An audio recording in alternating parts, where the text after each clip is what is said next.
Hello, everybody. It is Sunday, July 24th, 2016. I'm Corey Stolzenbach, joined by a great guest, as always, former left-handed pitcher who debuted in 1957, retired in 1975. He has a .86 career ERA in the World Series. That was the fifth lowest of all time. He won 196 games, a three-time All-Star, and a 1965 World Series champion with the Dodgers. He played for a handful of teams. He is Claude Osteen. And Claude, having been very fortunate to have interviewed a lot of players during your time, everybody has different stories. Everybody has their own thing and background as to why they came into the majors or what it was like growing up. So you were born in rural Tennessee. Did you follow the majors at all, or was it only from a community standpoint since there was no professional baseball in Tennessee? Well, fortunately, my father was an amateur pitcher in Tennessee, a country baseball team, and we actually had almost if you included myself, and I was very young at that time, but we almost had a team of Osteens that we could put on the field. Among all my first cousins and my father. And my father ran a merchandise store, a small community store in Caney Spring, Tennessee, and he was the sponsor of the team, so also the starting pitcher. So baseball was around me all the time with my cousins and my dad, and so that's kind of the basis of my start, and of course I loved every minute of it.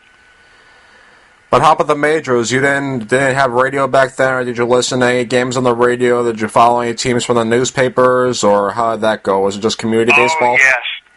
I listened to the Dizzy Dean, Pee Wee Reese broadcast on Saturdays and Sundays, the Major League game of the week, and I remember I had cousins who were diehard Yankee fans, and of course I was a Brooklyn fan, and I remember watching as a kid when televisions first came out, the round screen television, and I went over to my cousin's house to watch it, and I was probably it was when the Dodgers were beaten by the Yankees, and I probably was the only Dodger fan in the house.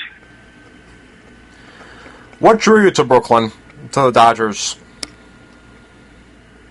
Please, I didn't hear you. Yes, what drew you to being a Dodger fan? What led you to becoming a Dodger fan growing up? Well, I just liked the Jackie Robinson era and the way that they went about their business. They had a lot of stars on the team those years. Robinson, Reese, Snyder, Hodges, and all those guys, and I kind of identified with them. I thought they were great players, and then as I got into high school baseball, my high school baseball coach was a so-called Dodger scout. They called them bird dog scouts back then, and so that was my connection to being scouted by the Dodgers among a few other clubs. Yes, and we'll talk a little bit more about that later. Going back to the amateur stuff, though, what was the name of the amateur team that your father pitched for, and what kind of memories do you have of watching him on the mound? Well, the name of the team was just an amateur team that was born out of Caney Springs, Tennessee, and I guess you could call it Osteen's Nine or something like that.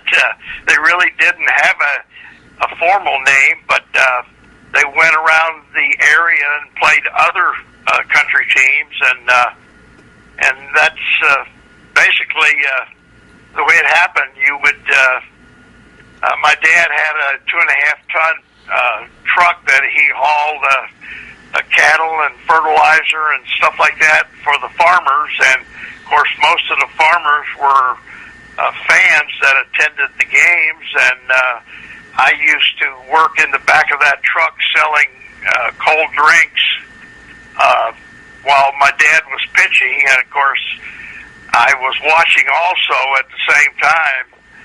And I picked up a lot of things, obviously, from my dad. My dad didn't think that there was any hitter that he couldn't get out. That didn't turn out to be entirely true, but he kind of instilled that theory in my pitching, and it wasn't that you were going to get everybody out, but he thought that he could, and he taught me to think that way. And about your cousins, of all those who played on the amateur team, who do you think was the best out of all your cousins, and who would you learn the most from by watching them? Well, I had cousins out of one family. There were 4 boys, and Billy Osteen was a professional player with the St. Louis Cardinals. He caught Wilmer Mizell, who turned out to be a congressman later on, but a pretty good pitcher in the major leagues. He caught him in the minor leagues as they were coming up, and he got as high as AAA, I think, and at that time didn't go any further, mostly because of a situation where his wife didn't like the occupation and wanted to go home, and so that was pretty much the end of his career. I think that I probably learned as much or more from him. There were 2 other cousins that played in that same family.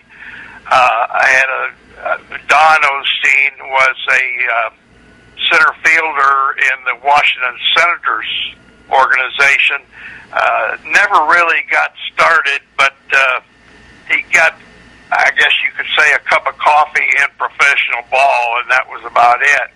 But they were pretty good players as amateurs, and of course, being young as I was, I watched every move they made, and I picked up a lot of things.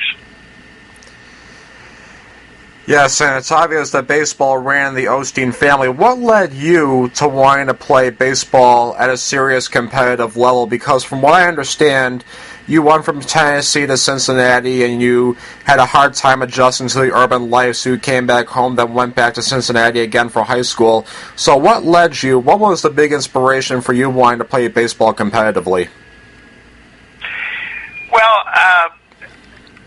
as I watched my dad's team play and other amateur teams play in what I call country ball, I was always back behind the stands playing with the other kids, and I was always throwing to a catcher and showing the people what kind of curveball I had, and I kept doing that, and I was drawing a lot of attention. The fans would come by and kind of give me encouragement, and I kind of got started in the organizational part of the baseball. A team called the Teener League in Lewisburg, Tennessee, was about 12 or 15 miles from Katy Spring, and I remember I had to go to play in a tournament there, an all-star game, and I pitched and didn't do too well. The guy hit about a 450-foot home run off of me, but it didn't deter my ambition to be a pitcher. I really liked hitting, and I played first base and the outfield when I wasn't pitching, but I always had the attitude that until someone proved different to me, I thought I could get everybody out with either my stuff or my head. And I kind of became a thinking man's pitcher going all the way back to those times. And of course, you continue to improve that. And, you know, you're dealing with stuff that wasn't the kinds of stuff that you see today we had to really be on our toes to be successful because we didn't throw 95, 97. We were more concerned with placing the ball in a location where hitters' weaknesses were, and so that is kind of the background of my confidence factor. And what you did in high school was the stuff made of legend. If they had the draft back then, you might have been the number one overall pick. Listen to this, folks. Claude went 23-1 in his high school career. As a senior, he was 16-0. He had a .13 ERA of 0.13. He had 221 strikeouts and 103 and two-thirds innings pitched, and he was also a state champion. What was the most important thing that you learned from high school from a baseball standpoint to enhance your growth as a pitcher? Well, those were really fun times. We as a high school team my senior year, we lost the first game of the year and then went undefeated the rest of the year. And that took us all the way to the state championship in Ohio State is where it was played. And it was kind of interesting. I had a guy by the name of Jim Herbstreit who played shortstop for me in high school, and he was the father of Kirk Herbstreit, who is the ESPN analyst. And I remember in the championship game, he was a track star, and he was running state track. And so when we built up a pretty good lead in the fifth inning in the final game, he left and went over and ran track at Ohio State, and I don't know where he finished, but I thought it was really unusual to be participating in those two games. But with those final years there and all the scouts following me and everything, and as I continue to have success, I continue to get more confident. And I think one of the things that drove me a little bit in the professional ranks is when I did sign. Of course, it was originally with Cincinnati. Ted Klaczewski was one of the stars on that club, big home run hitter, and I wasn't a big athlete. I was almost 6 foot, but I weighed 155 pounds when I graduated from high school and went into the pros. And of course, I signed with Cincinnati and went straight to the major leagues out of high school.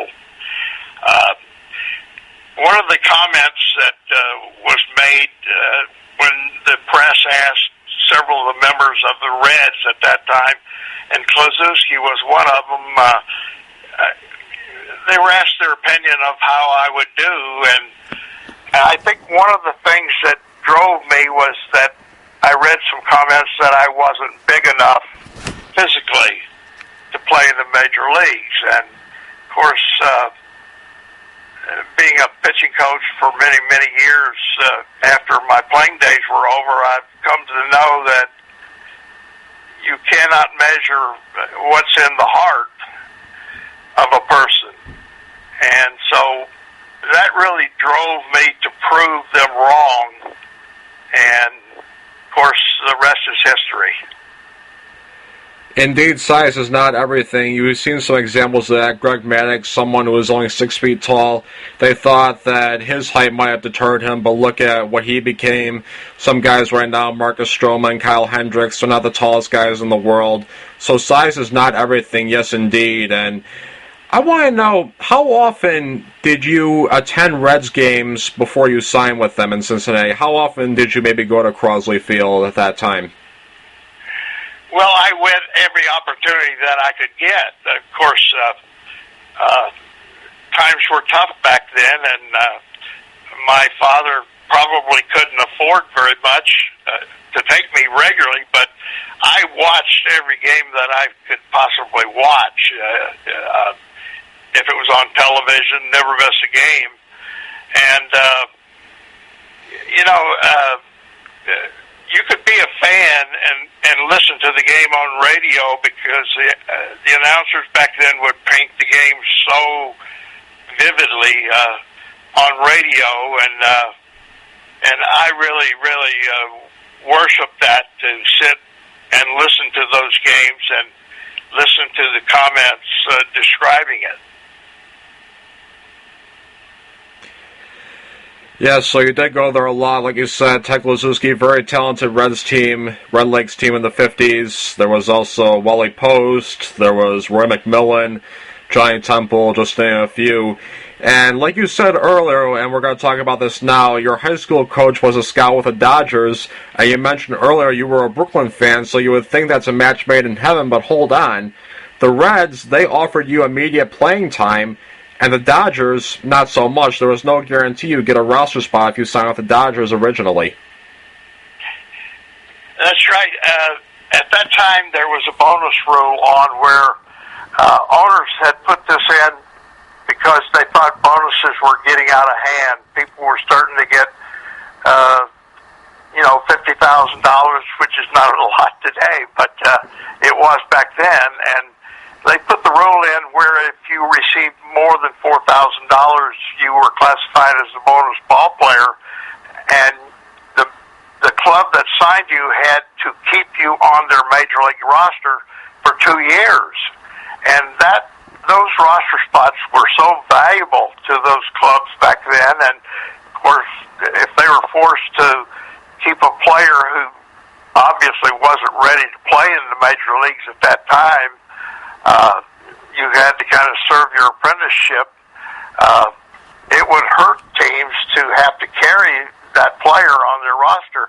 They're deprived of a player who probably was ready, and so you could weigh all your offers, and everyone would offer you $4,000, but there was a caveat to it that they weren't ready to offer you a major league contract. And the thing that got me the major league contract right out of high school was that I played in a state all-star game in Columbus, Ohio, and I pitched in that game, and I struck out a bunch of guys, I don't remember how many, but also hit a home run and won the game easily. And that seemed to be the thing that prompted the Reds to clear a spot on their major league roster.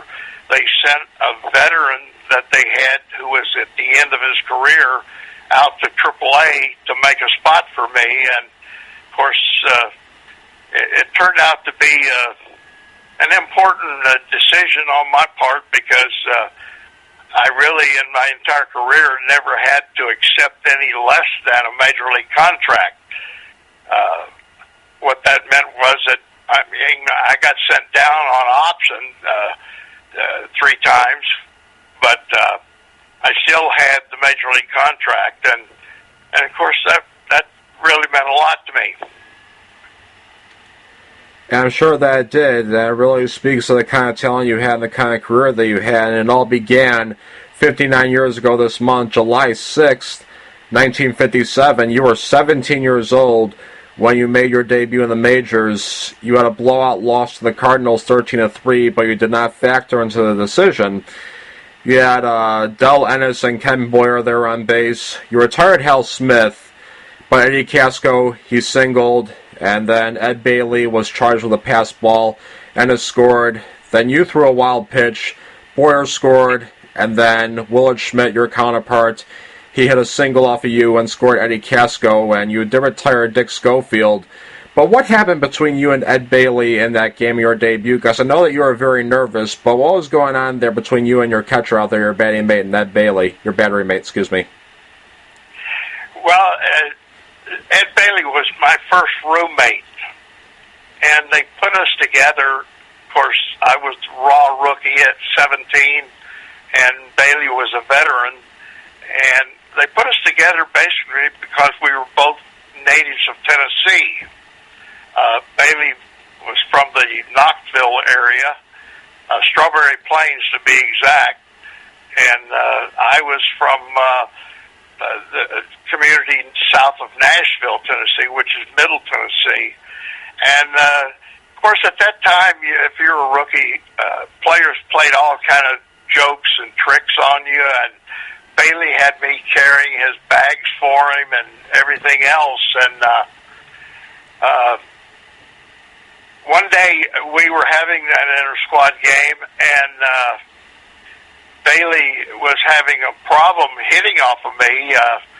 I was throwing pretty good. This was my second year, and he yelled out at me to move, to back off a little bit on my velocity, because you're not in Little League anymore now. And I commented to him, I said, yeah, I know, I've got a new roommate. I'm in the major leagues now.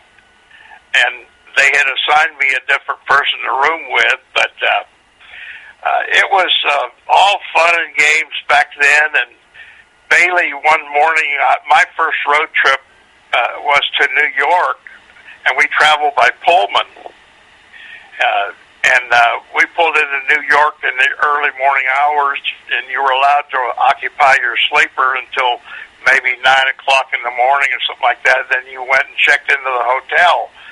And I went down to breakfast the first morning, and at that time New York had two clubs. They had the Giants and the Dodgers. And, of course, there was the Cardinals were in town playing, and Walker Cooper was a catcher for the Cardinals. And when I went down to breakfast, Bailey and I sat down at his table, and Bailey introduced me to Walker Cooper, who was a household name at that time. And he looked at me and he said, did you say you're a pitcher, kid? And I said, yes, sir. And he said, well, you know, little leaguers are supposed to pitch from 40 feet out. And he said, you're in the major leagues now. You're going to have to pitch from 60 feet. And obviously, I was a little bit embarrassed at that, but that's the kind of stuff you had to put up with as a rookie. Understandable, yes. Rookies do put up with a lot of stuff. They do go through a lot of stuff during their rookie season in all sports, not just in baseball. But when you left during your debut, Bertie Tebbetts was your manager at the time. What did he tell you after you had exited in your debut? Oh gosh, so many things. I was nervous, scared, fidgety.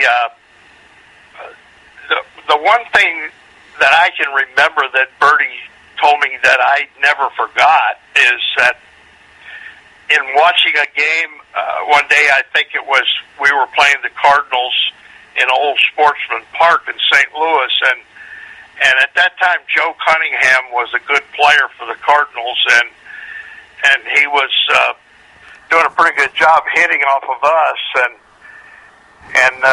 he was hitting specific pitches, mostly sliders that guys were throwing. Right-handed pitchers were throwing sliders coming into him, and I'm sure some of them were hanging, and he was hitting them out. And Bertie had gone out to the mound to tell one of the right-handed pitchers, whatever you do, do not throw this guy sliders.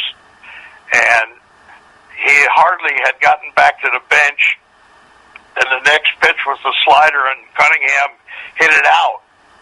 And when the team finally made outs and the pitcher came into the dugout, he took him down underneath the stands and fined him $50. And after he did that, he called me over and he relayed that incident to me, and he said, hey, don't ever do what you're not told to do. And he had told the right-hander to not throw him sliders, and of course, obviously, at 17 years old, he scared the daylights out of me.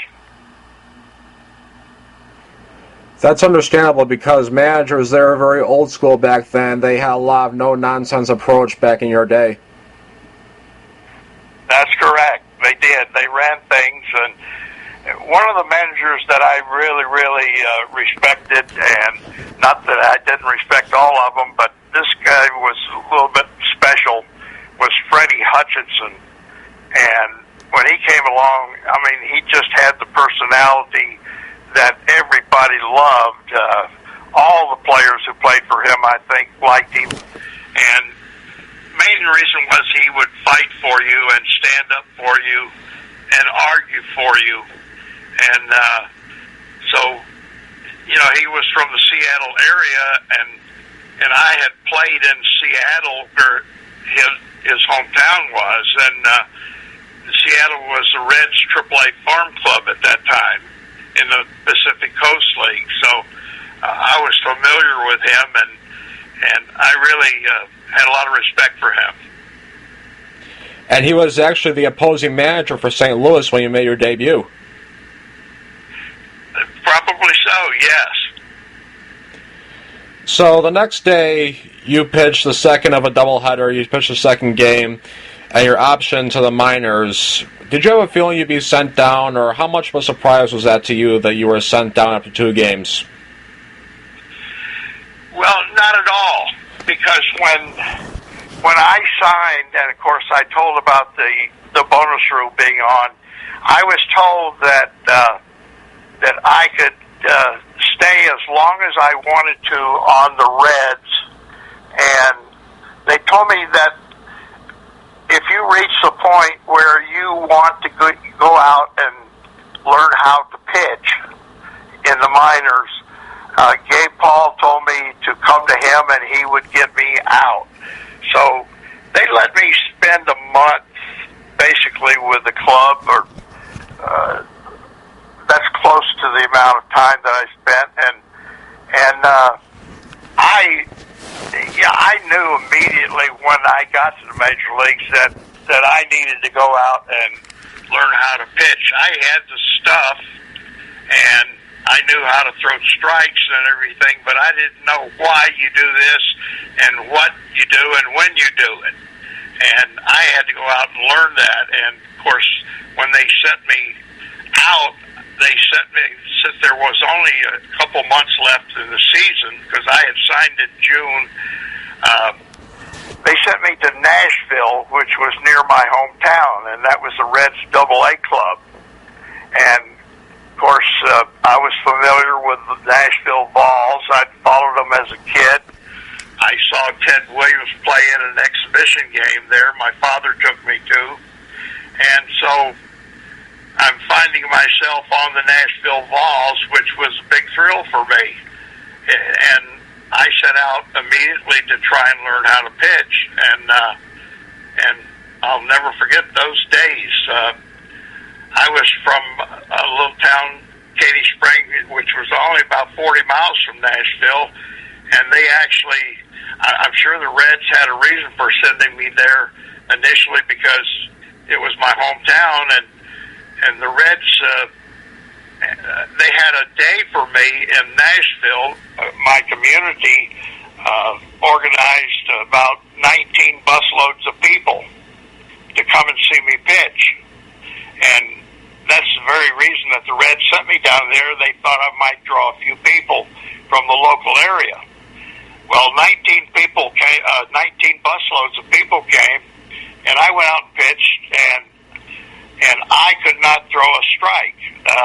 I was throwing all my pitches. I was throwing curveballs, but they were all strikeout curveballs, and all the hitters just took them. And I'm finding myself, I walked the bases loaded, and I had nobody out. And they came out and they took me out of the game.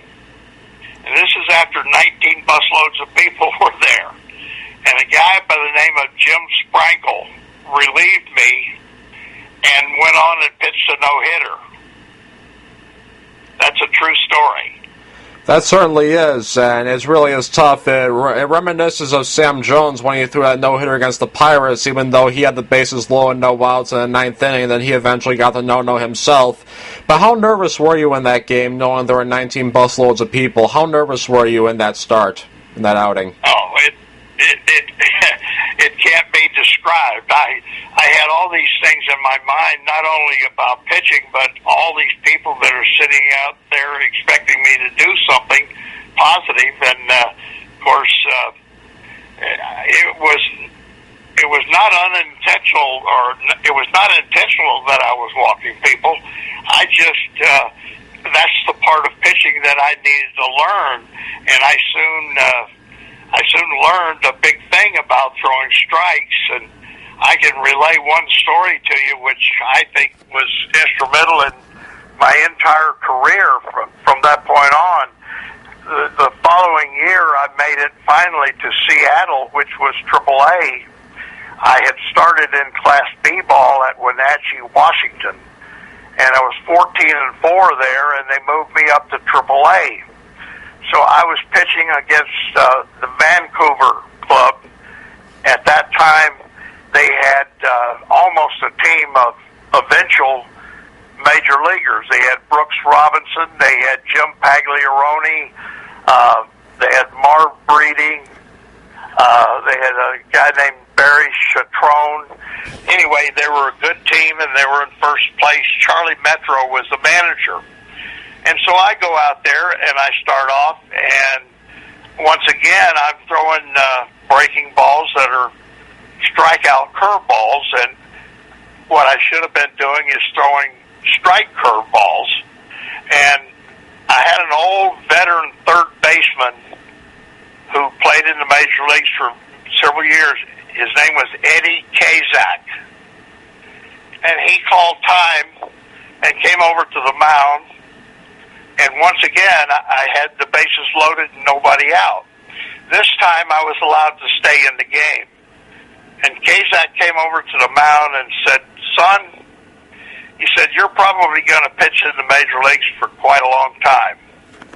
He said, "Somewhere along the way, you're going to have to find something other than a curveball." He said, "You're going to have a fastball when you pitch in the major leagues." He said, "I can't think of a better time than to start working on it than right now."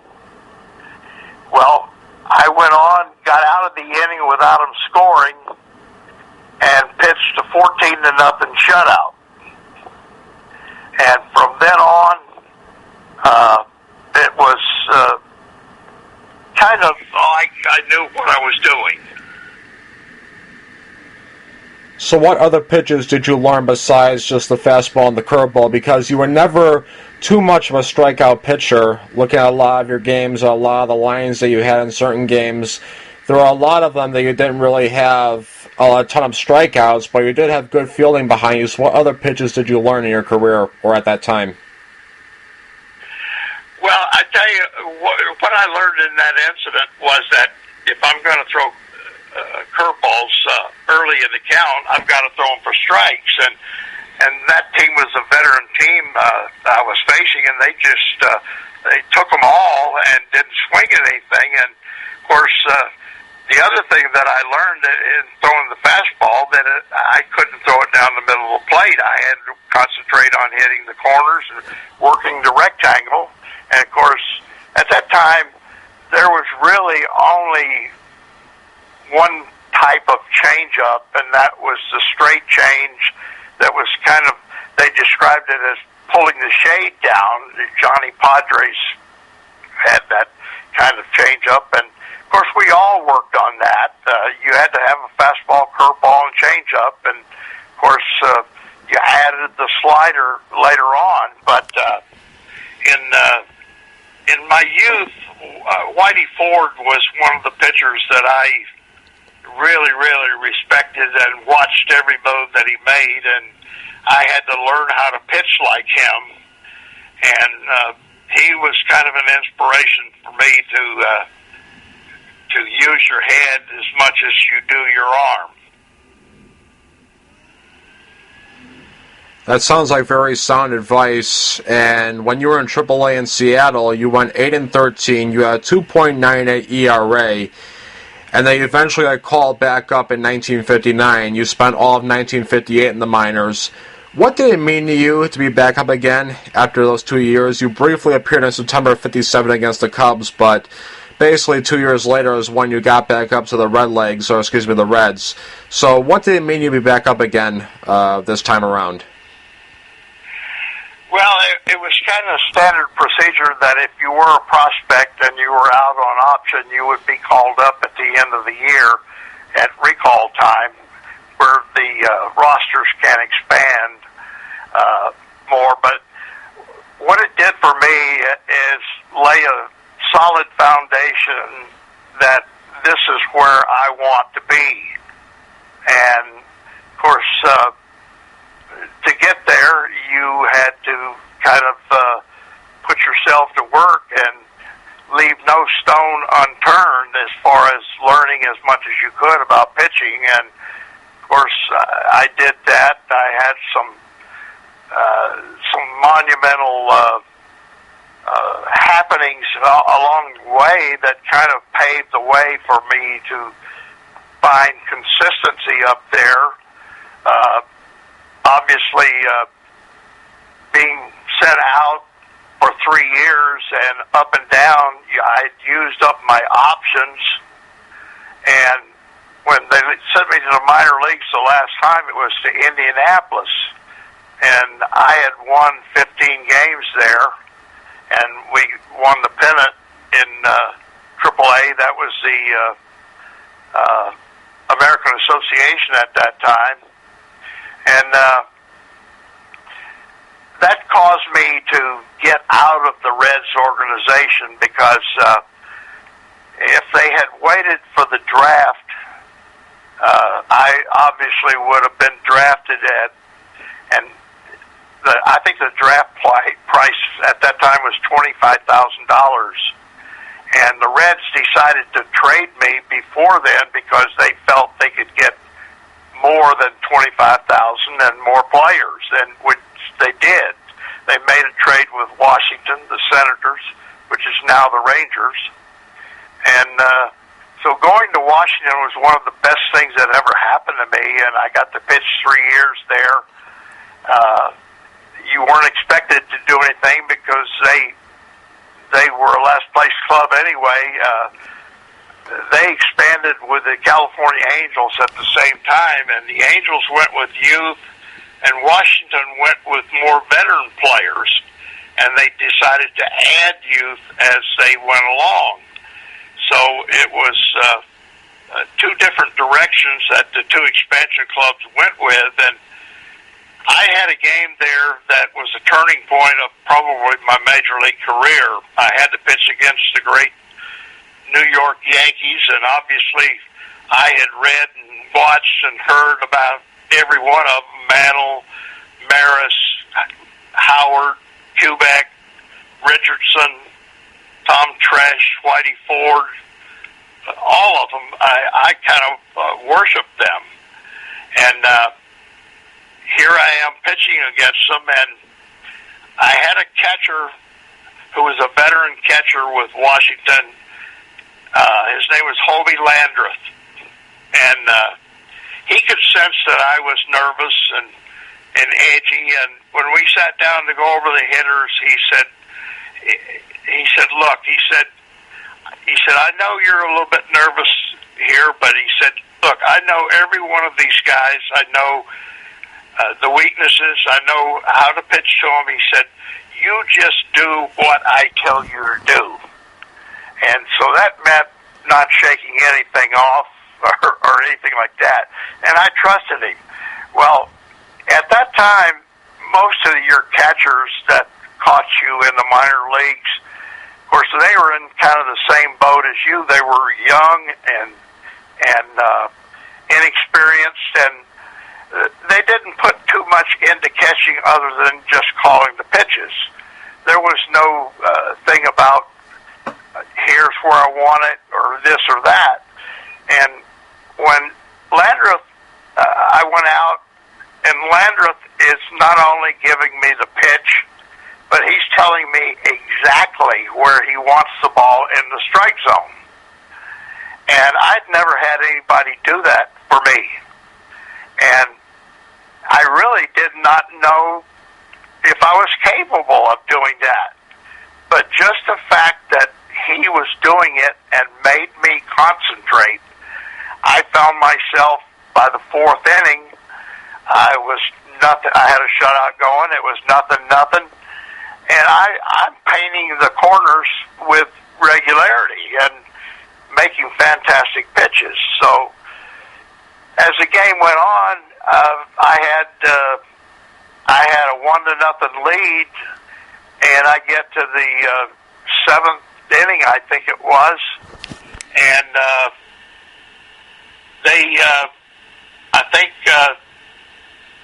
I think Tony Kubek hit a double off of me, and they moved him over to third base with one out, and Landreth came out and said, look, he said, this was before the designated hitter. I was the third hitter up the next inning.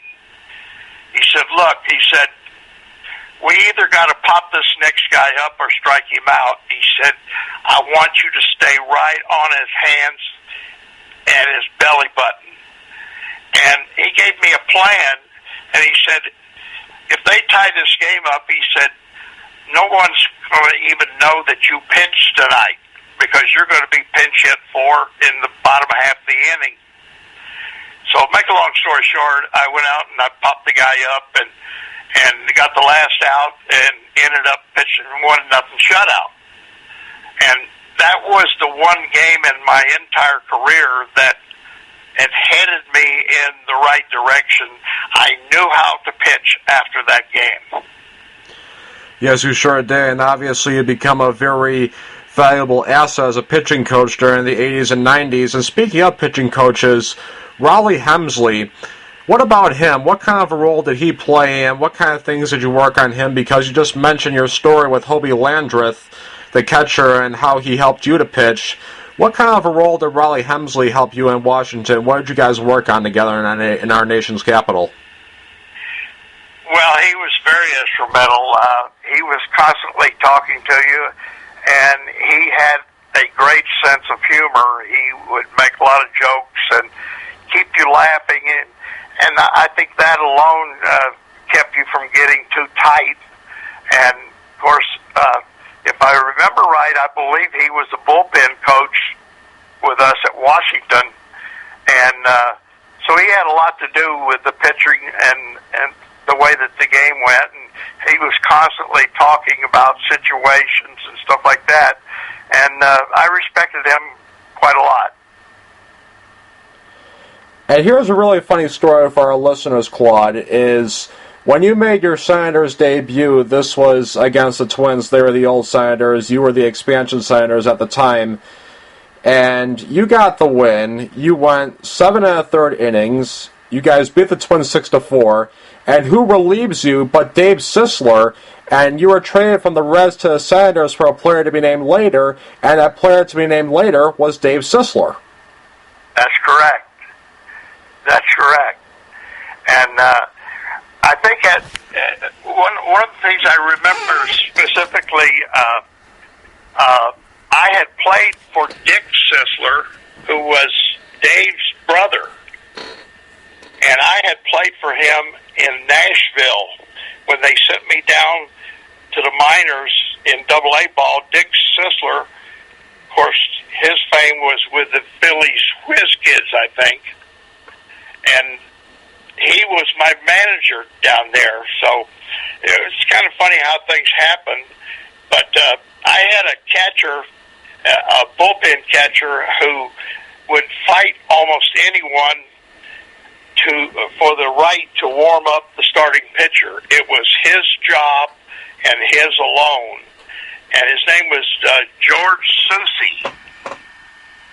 And he would get down and just give you the greatest target in the world. And when you warmed up for a game and if you hit his target, he would just go crazy with confidence and show you that. And my gosh, when you finished warming up, you walked away thinking you could beat the world. Yes, and Dick Sisler and Dave Sisler, they're the sons of legendary Hall of Famer George Sisler.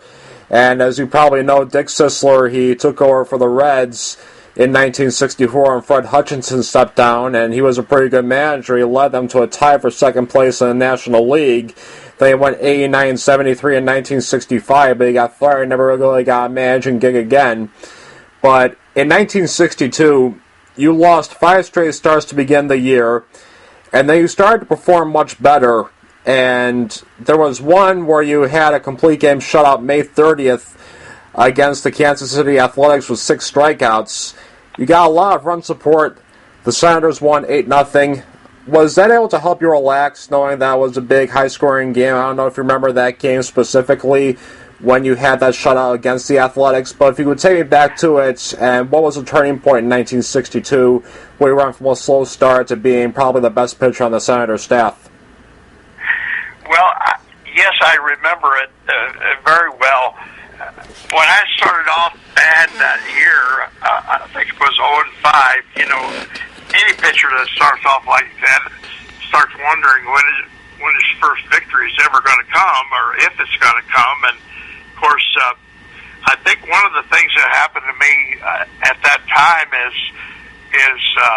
we had an exhibition game that we had to play in Washington, and of course, if you're a struggling pitcher, usually they tab you as the starting pitcher, and that was my case, and I kind of felt inside that, hey, this is my, maybe it might be my final testing point as to being sent down or staying with the club. And I remember I pitched very effectively in that game.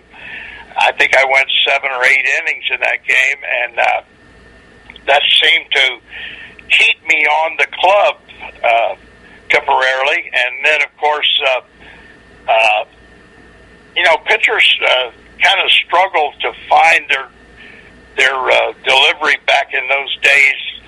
I would say the right delivery that gave you balance and control and so forth. And I remember, and I don't know if this was before that game or after that game, but Gil Hodges took me out to the ballpark early in Kansas City. We were on a road trip, and he just kind of stripped my entire delivery away from me, and he had me put my foot on the rubber and start from scratch with almost very little or no wind-up. And of course, I was there to throw quite a long time because this was a workout.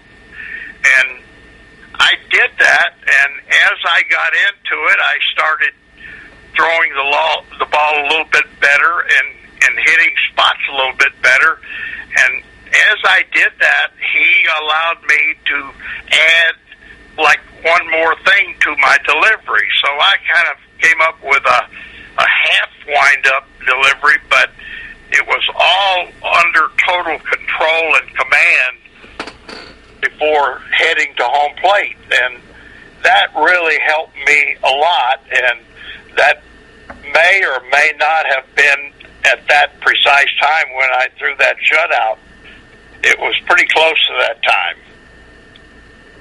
That's probably a good thing, too, because it seems a lot of times in baseball, players don't often live up to their potential because a team tries to turn them into something that they're not, and it seems like they go to another team, and then when they're allowed to be themselves, that's when they truly shine.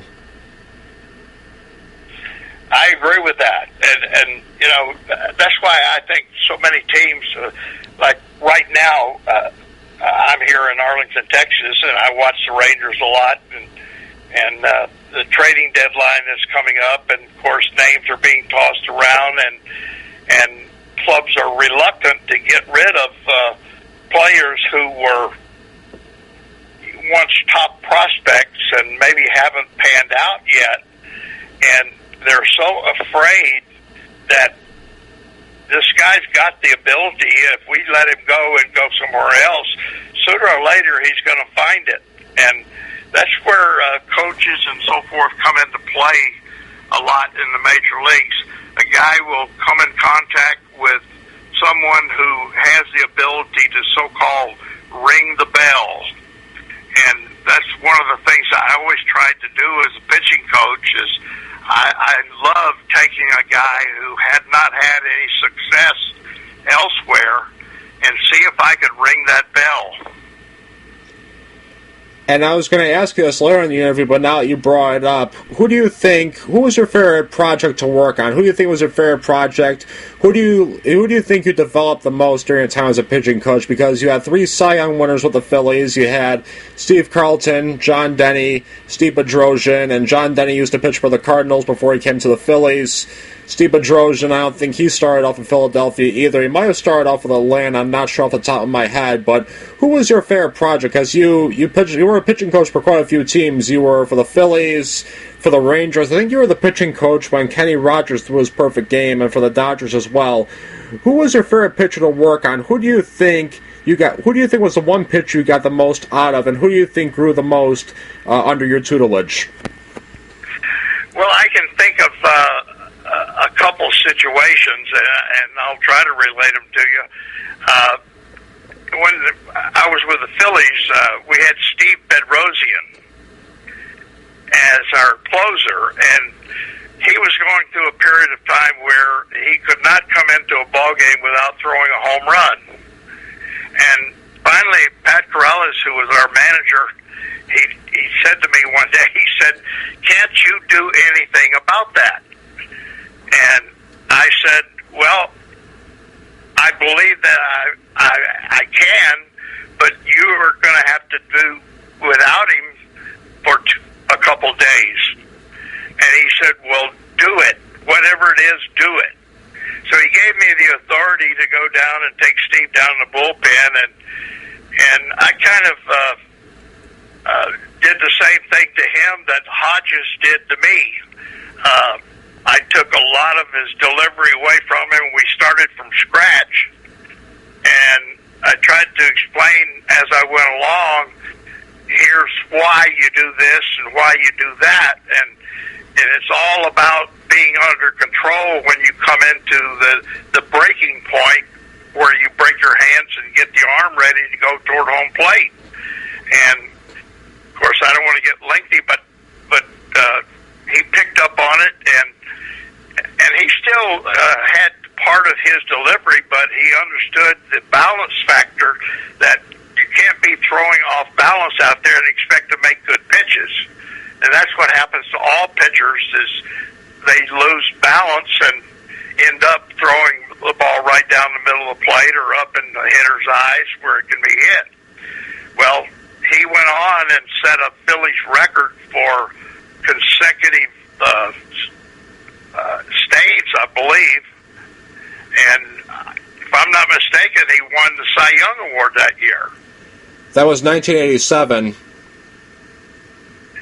And then later on, well, I had Bob Forsch at St. Louis when I spent time there. This was before Philadelphia.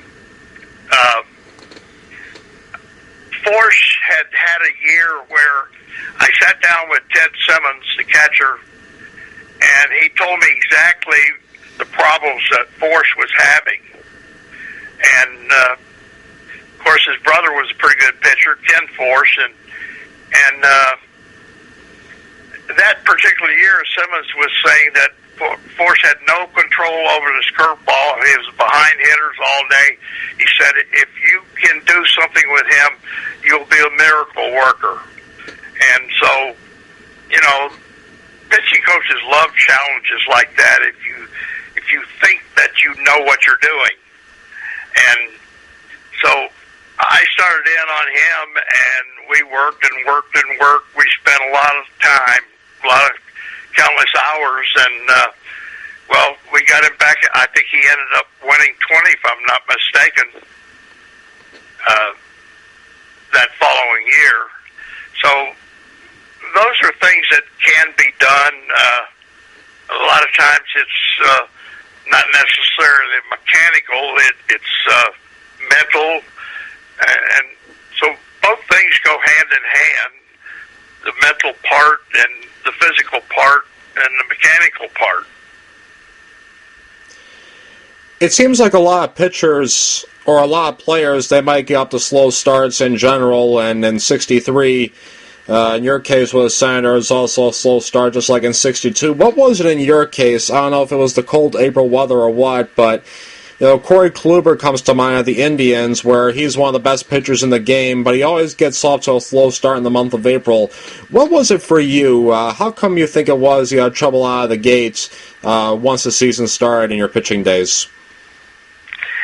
Well, it certainly wasn't the lack of pitching in spring training, because we all went 9 innings before we left spring training. So you had plenty of innings in and everything like that. In my case, I remember starting 2 or 3 seasons, 0-4, 0-4, 0-5, and they're not the ideal situations that you like to start a season on, but you feel like that you have pitched fairly well. And that was the case with me. I had pitched fairly well, but it wasn't good enough. And so sometimes it's a case of lack of run production, and you're giving up runs that you can't give up. You can't afford to give up. And I think what it boils down to is just keeping the faith in yourself and the confidence that, hey, this stuff, it's going to turn out to win for me. And it seems like that when you get to the point where you wonder if you'll ever win a game, all of a sudden you'll go out there and maybe not pitch quite as well as you wanted to, and you'll win easy. I don't know if it's in the cards or what, but that's been my case. And, of course, I've never gotten to the point where I didn't think I could win, even with those starts. I think that's half the battle.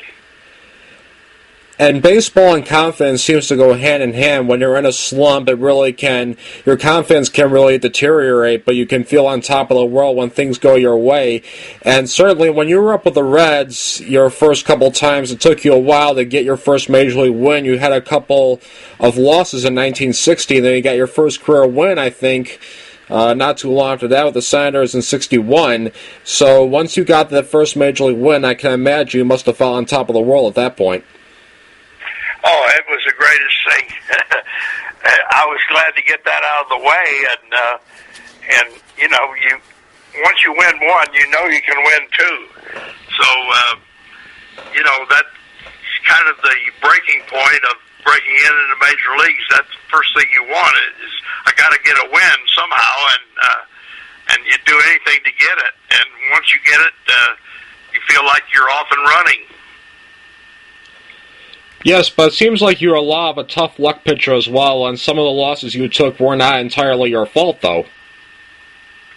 Well, one year, of course, we did not have, we weren't blessed with a lot of offense. We had good ball players, and we executed very well, and that's how we won. But we did not score a lot of runs, and of course, being on a great staff at Los Angeles for myself, Koufax, and Drysdale, and Sutton, and Bill Singer, we knew that. We expected to be in a dogfight every night, and we were. It was not uncommon to be nothing after 6, 7, and so on. So if you got one, you better learn how to protect it. And I remember I had 1 year where I lost 15 games, and the team scored 13 runs for me in those 15 losses. So, you know, I think maybe it makes a better pitcher out of you to have the experience of pitching in those kinds of games, because you learn really all the facets that cause you to lose, like walking the leadoff hitter and 2 out, nobody on walks, stuff like that lead to losses. And I see it today, and it doesn't seem to bother anybody because they just take it with a grain of salt and try to pitch out of it. But 99% of the time, it'll lead to a loss. And what do you think you picked up on with your first impressions of Koufax and Drysdale They were the Cy Young winners at that point. Drysdale won in 62 and Koufax won in 63 because you were traded from the Senators to the Dodgers in December 64 for Frank Howard. What were your first impressions of those guys, both as teammates and as people, and what do you think that you really picked up on them when you first got to L.A.? Well, first of all, they treated me fantastically. They were two great people, and of course, they pitched with pride. It really meant a lot to them to be wearing the Dodger uniform, and I soon found that out real quickly. One of the things that still lingers in my mind, when Drysdale retired, he made a speech in the so-called food room adjoining the clubhouse at Dodger Stadium, and at that time, the Lopes, the Garveys, the Says, the Buckners, the Russells were all there, and I remember Drysdale saying that, just remember one thing, that these letters across the back of your uniform are your numbers, your names mostly, but across the top in the front, remember what that says, because that's the most important thing. And I never forgot that. And it told me real quickly, really, in all the years that I saw him pitch, why he carried so much pride, because it was the Dodgers.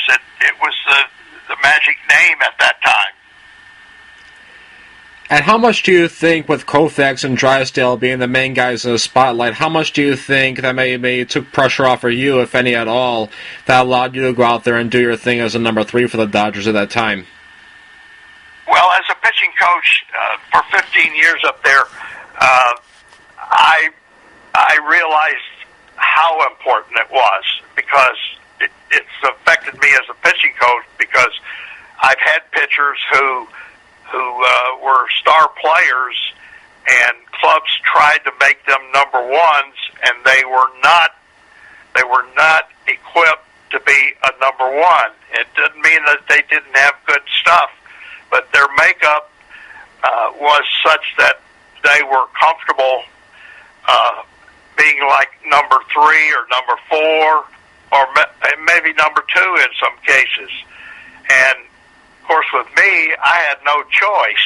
When I got there, I was number 3, and I took that and ran with it. But after becoming a pitch coach, I realized how important that was, to have a guy going out there setting the bar like Koufax. And I think the main thing I picked up on being in that position is that, look, don't get too excited about trying to pitch like both of those guys, because I've got to learn how to do it my way.